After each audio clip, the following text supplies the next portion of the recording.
Olá pessoal, professor Lucas com vocês aqui mais uma vez com a Sociologia para o Enem. Hoje a gente vai ter a participação do professor Daniel, intérprete de Libras, que está aqui do ladinho. A gente hoje vai falar sobre um outro clássico da Sociologia. A aula passada a gente falou sobre o Karl Marx, e nessa a gente vai falar sobre o Émile Durkheim. Bom, o objetivo da aula é conhecer o contexto de surgimento da Sociologia e como os autores clássicos, Marx, Durkheim e Weber, analisaram as transformações sociais da modernidade. A gente vai mobilizar hoje essa habilidade aqui, identificar e analisar as relações entre sujeitos, grupos, classes sociais e sociedades com culturas distintas diante das transformações técnicas, tecnológicas e informacionais e das novas formas de trabalho ao longo do tempo, em diferentes espaços, urbanos e rurais e contextos. Durkheim é um autor que ele aparece pouco no Enem, as referências a ele são poucas, mas isso não significa que a gente não deva estudá-lo. Como a gente viu na aula passada, ele é um clássico da sociologia. Isso significa que muitas vezes ideias que ele colocou para frente, né, ainda influenciou a nossa leitura da realidade. Então, os conceitos do Durkheim, apesar do Durkheim em si às vezes não aparecer, muitos conceitos do Durkheim aparecem espalhadinhos aí na prova do Enem e é bom a gente se apropriar desses conceitos. Lembrando, pessoal, que a gente fala muito em conceitos, por quê? Porque os conceitos são aquelas palavras que a gente usa para falar de uma mesma coisa e entrar num acordo em relação àquela coisa. Então, quando um teórico fala de um conceito, a gente vai falar assim, olha, aquele teórico está falando de tal conceito, então, esse conceito segundo aquele teórico, ok? Estamos entendidos? É para isso que serve um conceito. Então, vamos então estudar um pouquinho o que é o Durkheim, como ele fortalece a sociologia. Dos três porquinhos aí da sociologia, Durkheim é um dos mais importantes. Por quê? Porque é ele que consolida a sociologia enquanto uma ciência. A sociedade estava sendo estudada desde a antiguidade, né? Desde a antiguidade clássica, né?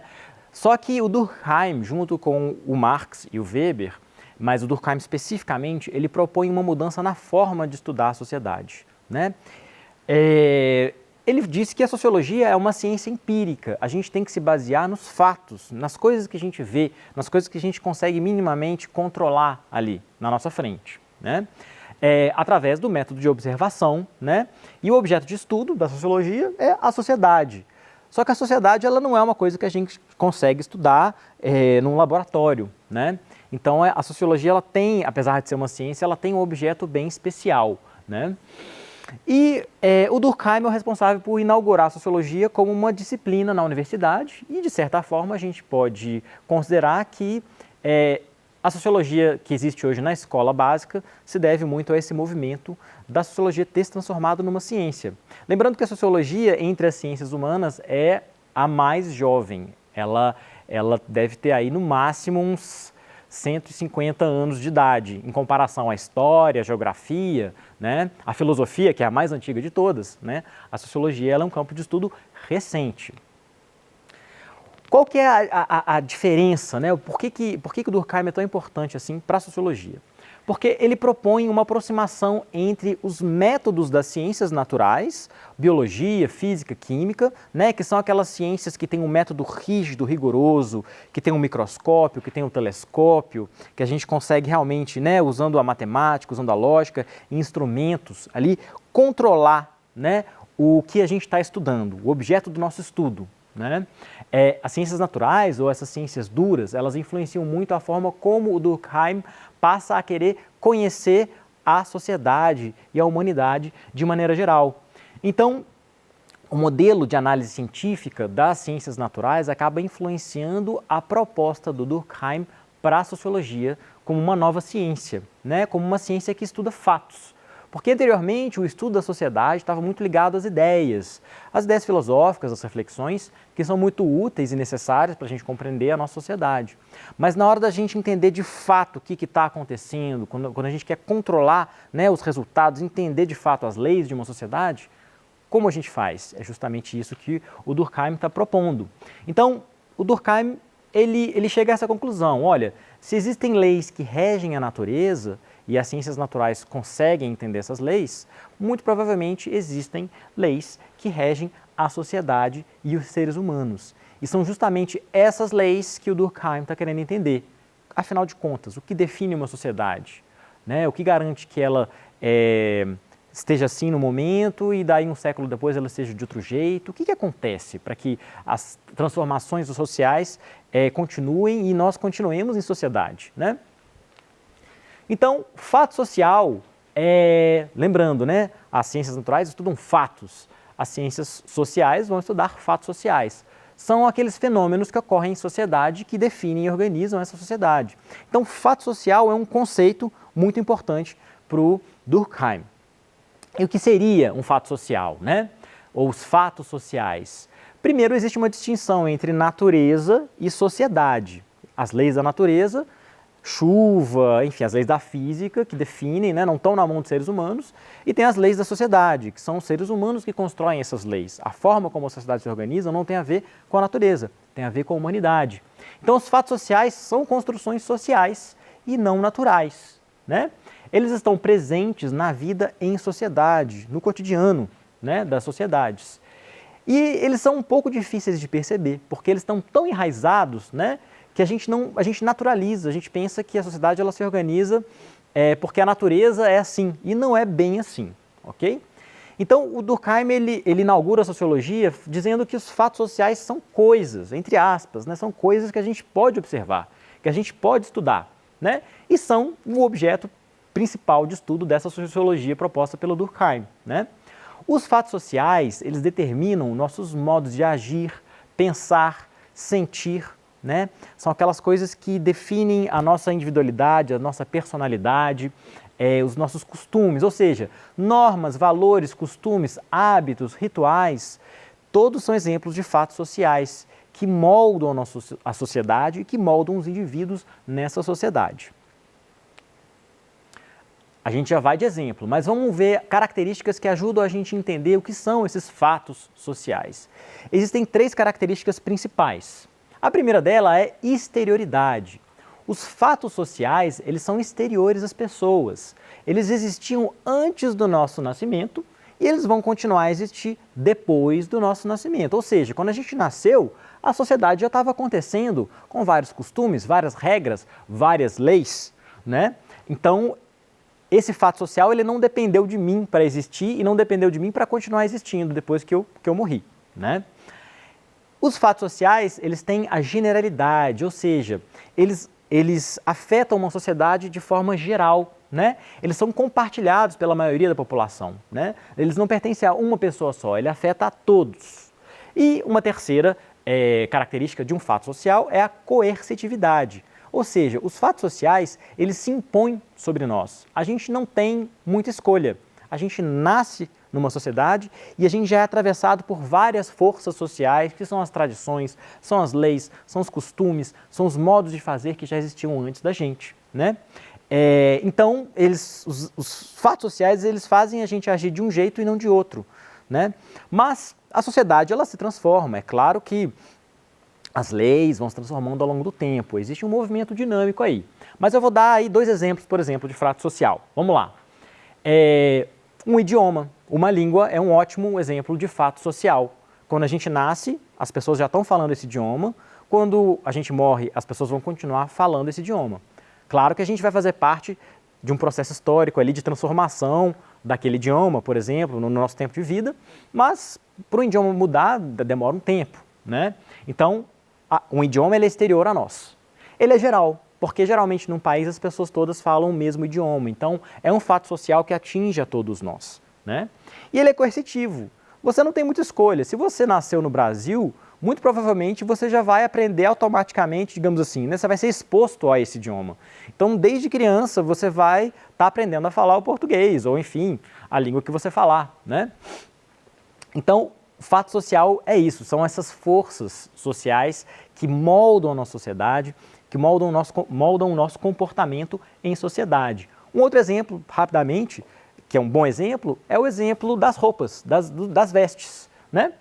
Ele é exterior a nós porque essa tradição de vestir roupas, ela é anterior a nós, né? Então, e depois que a gente se for, também vai continuar a tradição de usar roupas, de maneira geral, roupas, vestimentas, né?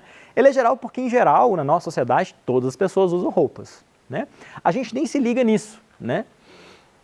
E ele é coercitivo, ou seja, você tem a opção de usar ou não roupas na vida cotidiana. Você acorda de manhã para ir para o trabalho e fala assim, hoje eu não quero usar roupa, vou sair pelado na rua. Você não tem essa opção, vocês percebem? É um fato social, ele se impõe sobre você.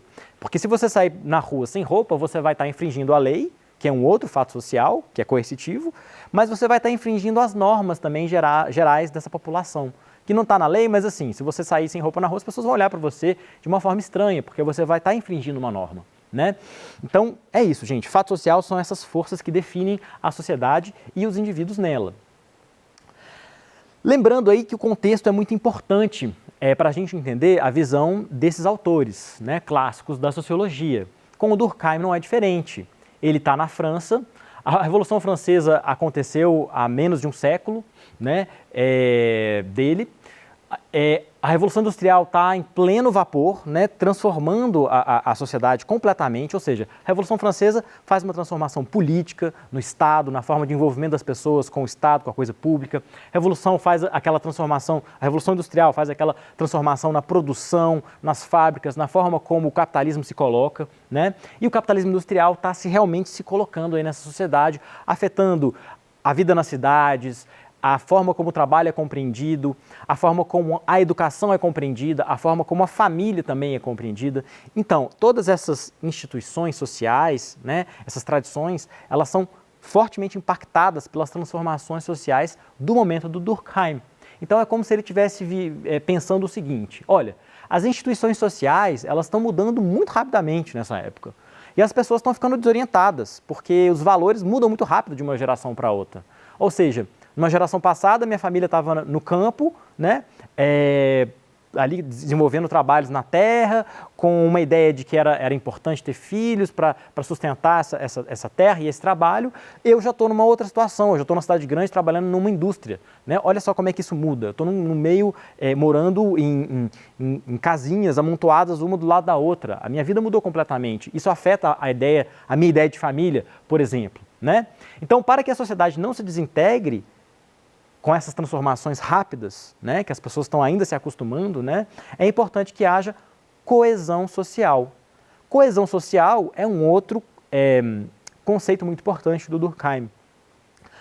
A ideia da coesão social é essa ideia a coesão social é como se fosse a cola da sociedade, é aquilo que mantém as pessoas todas juntas em sociedade, né? Ou seja, a sociedade ela não se desintegra porque existe coesão social. As pessoas elas têm um consenso, uma compreensão de que elas estão em sociedade e de que elas pertencem a um grupo que é a sociedade, né? E esse grupo só existe com coesão social, né? Então, a socialização e a educação, né, o que define essa coesão social para o Durkheim? Socialização e educação, gente, é aquele processo de você, desde criança, nascer na sociedade, né? Aprender as normas, as regras, ser influenciado pelos fatos sociais, pelas leis, pelas formas de fazer, pelas tradições, né? E quando essas regras e valores são compartilhados, né? Quando todas as pessoas mais ou menos são afetadas da mesma forma por esses fatos sociais, por essas normas e tradições, né? O Durkheim vai falar que a consciência coletiva é formada. A consciência coletiva ela não é nem algo muito consciente, não. Mas a consciência coletiva são justamente todas essas formas, valores, visões de mundo que mantêm a sociedade unida. Todo mundo pensa mais ou menos da mesma forma ali para aquela sociedade estar coesa, existindo, né? Então, para o Durkheim é muito importante que haja coesão social, que haja valores compartilhados, né? Que haja essa consciência coletiva. Por quê? A coesão social, ela ameniza os conflitos, ela evita problemas sociais. Lembrando que o momento do Durkheim é um momento de muito problema social, muita revolta, trabalhadores revoltados nas fábricas, pessoas se acostumando ainda com o modo de vida capitalista na cidade, né? A individualidade ficando mais forte, o egoísmo ficando mais forte com a sociedade capitalista, né? Que busca apenas o lucro, o alto interesse. Ele está preocupado com essas transformações. o receio dele é que em algum momento essa sociedade pode se desintegrar. Então, a ideia de ordem para o Durkheim é muito importante. E essa é a perspectiva dele sobre a sociedade. Olha que interessante, a gente terminou a aula passada do Karl Marx na perspectiva do conflito. O Marx está preocupado com o conflito e ele entende que o conflito é a origem da transformação social. O Durkheim, por sua vez, ele está mais preocupado com a ordem. De alguma forma, ele quer que as coisas se mantenham minimamente harmônicas, sem conflitos. Então, nesse momento, né, a família, a escola, a igreja, que são instituições sociais muito importantes, né, qual que é o papel deles, né, dessas instituições sociais? É justamente educar a sociedade, né, para que a gente compartilhe esses valores, né, os valores e significados compartilhados, formar essa consciência moral, né, essa consciência moral ela produz um senso de pertencimento, não é isso? E, na visão do Durkheim, quando esse processo acontece dessa forma, a sociedade está saudável.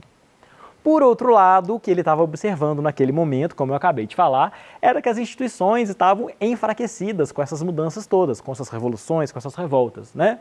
Então, estava havendo uma quebra de regras de convívio, muitos conflitos e muita desordem. E, na visão dele, uma desintegração social, ou seja, uma anomia. A negação, nomia, normas, ou seja, a falta de normas, a falta de valores compartilhados. Então, na visão dele, a sociedade capitalista, industrial, ela estava se tornando uma sociedade doente, porque as taxas de crimes muito elevadas, muitas revoltas, muitos conflitos, taxas de suicídio muito altas, né? E, de maneira geral, um egoísmo também se formando de maneira um pouco mais contundente aí, nesse momento, na sociedade. Então, a visão do Durkheim, ela tende a dar um peso maior para os fatos sociais e para a sociedade, né? Porque assim, a ideia é, bom, se a sociedade está ficando mais individualista, né? Essa individualização, né, o valor típico das sociedades modernas, não ameaçaria a coesão social, né? Será que a sociedade ela realmente corre risco de se desintegrar? O Durkheim ele dá um peso maior para a sociedade, na definição dessa coesão social do que para o indivíduo. O foco dele está mais na sociedade. Ok, pessoal? E aí, os últimos dois conceitos muito importantes aí da teoria do Durkheim são a ideia de solidariedade. Primeiro, a gente vai falar da solidariedade orgânica. Mas o que seria essa solidariedade? Uma ideia muito importante para o Durkheim é essa aqui, ó, da divisão do trabalho, né? Então, nas sociedades modernas, né, capitalistas, industriais, como aqui o Durkheim vivia, né, elas eram complexas, elas tinham muitos membros e uma alta divisão social do trabalho, ou seja, o trabalho cada vez mais especializado, as pessoas elas cada vez mais especializadas naquilo que elas sabem fazer, né? Funções sociais especializadas, né? Ou seja, o padeiro fazendo só o pão, o médico só cuidando das pessoas, né? E um dependendo do outro, porque o médico precisa do pão para sobreviver, para comer, e o padeiro precisa do atendimento médico para continuar sobrevivendo e fazendo o pão dele. Então, é uma interdependência, né, assim, muito forte, né? Como essa sociedade tem um forte senso de individualidade, existem muitas crenças e muitos valores diversos, o que pode ameaçar a coesão dessa sociedade. Mas o Durkheim ele vai falar justamente que a sociedade ela não se desfaz justamente porque existe essa interdependência de funções. Então, numa sociedade moderna, né, as pessoas elas estão juntas porque realmente elas dependem umas das outras. A analogia que ele faz é com o corpo humano e os órgãos, né? O cérebro manda o coração bater e o coração manda o sangue para o cérebro. Eles são interdependentes. Então, a sociedade moderna ela é próxima de um corpo, né? Lembrando aí da aproximação que o Durkheim faz com as ciências naturais. Por outro lado, ele vai falar da solidariedade mecânica, que descreve sociedades pré-modernas, como sociedades indígenas, por exemplo, que não foram atingidas ainda pela modernização, né? Porque existe uma baixa divisão social do trabalho. Numa sociedade mais simples, as pessoas todas sabem fazer todas as coisas. É como se elas não fossem tão interdependentes umas das outras. Todas sabem mais ou menos caçar, mais ou menos plantar, mais ou menos fazer utensílios, né? E tem um forte senso de coletividade, diferentemente das sociedades modernas. Então, a integração social ela acontece porque as crenças das pessoas, em geral, nessas sociedades, elas são mais unificadas. As pessoas acreditam nas mesmas coisas de fato, né? E a analogia que ele faz é com as engrenagens de um relógio. As engrenagens, elas todas são iguaizinhas e elas fazem a mesma coisa, diferentemente dos órgãos do corpo. Cada engrenagem faz a mesma coisa, que é girar, encaixar na outra e girar. Então a solidariedade mecânica, ela explica por que sociedades menores e mais simples não se desintegram, né, também, né? De onde vem a coesão dessas sociedades, né? Gente, para finalizar, a ideia é essa. O que mantém a solidariedade, o que mantém a coesão social numa sociedade moderna é a interdependência entre as pessoas, interdependência de funções, né? E nas sociedades pré-modernas, mais simples, menos complexas, é a consciência coletiva, ou seja, as crenças compartilhadas. A gente passou rapidamente aí pelos conceitos do Durkheim. A gente se vê na próxima aula falando do Weber. Até lá!